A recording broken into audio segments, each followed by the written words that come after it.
एक मिल रही है, 1,000 रुपये महतारी वेतन दे रहे, और उसके बाद आज केवाईसी की क्या जरूरत पड़े? आप शुरुआत में महतारी वेतन देते, शुरुआत में केवाईसी करते, शुरुआत में आप चाहते हैं कि महतारी वेतन में हमको केवाईसी चाहिए, आज आपकी जरूरत क्यों पड़ रही है?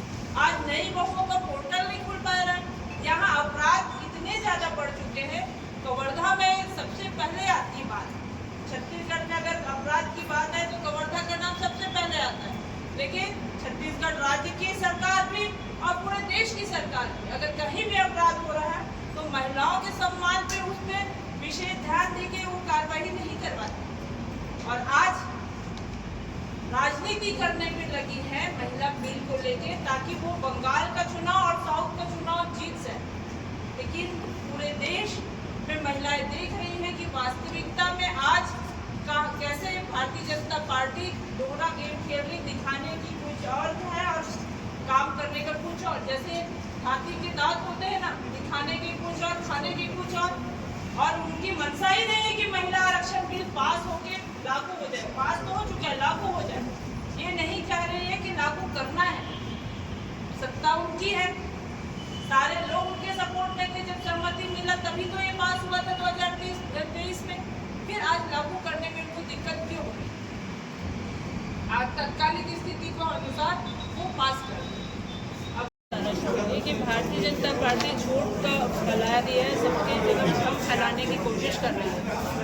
और आज भारतीय जनता पार्टी जब विवश हो गई है, पूरे देश इसको देख रहे कि आज किस तरह से महिलाओं का अपमान हो रहा है, आज अपराध बढ़ते जा रहा है, तो मोदी जी ने एक तरफ बंगाल के चुनाव, एक तरफ साउथ का चुनाव, ऐसे में विशेष सत्र बुलाने की क्या जरूरत है? विशेष सत्र अभी ना बुला के थोड़े दिन बाद बुला ले, ऐसा भी कहा गया विपक्षों के लिए। लेकिन उन्होंने महिला आरक्षण बिल, नारी शक्ति अधिनियम को पास करके लागू करने के आड़ में जो नया संशोधन आया उसमें लिखा गया था, जिस संसद में जो विधेयक गिरा उसमें सीधा एक ही बात लिखा गया था कि 850 का प्रस्ताव दिया गया था, जो कि परिसीमन का था, लोकसभा परिसीमन के लिए 850 और राज्यों में 815 सीटें और केंद्र शासित में 35 सीटें, जिसका परिसीमन करना था।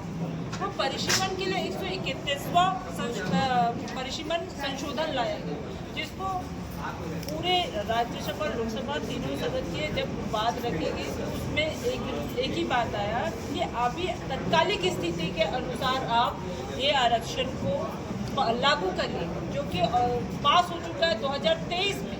लेकिन मोदी जी का साफ कहना था कि 2011 के जनगणना के अनुसार ही हम इस बिल को लागू करेंगे।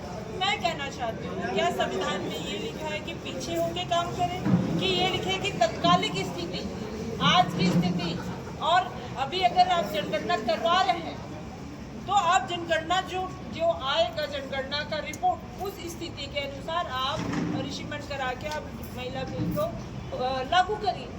लेकिन इसमें बात नहीं माने, और विशेष तौर पे जब ये महिला बिल पास हो गया है उसको तत्कालिक 2024 में 2025 में जब जाति जनगणना की बात आई थी उस समय इसको सर्वे करा के पास कर दिया, मतलब लागू कर देना था, जो कि कानून बन चुका है ऑलरेडी।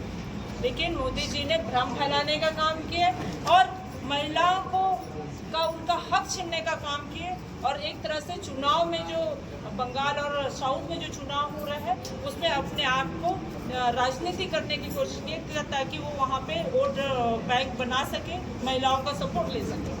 क्या लगता है मैडम?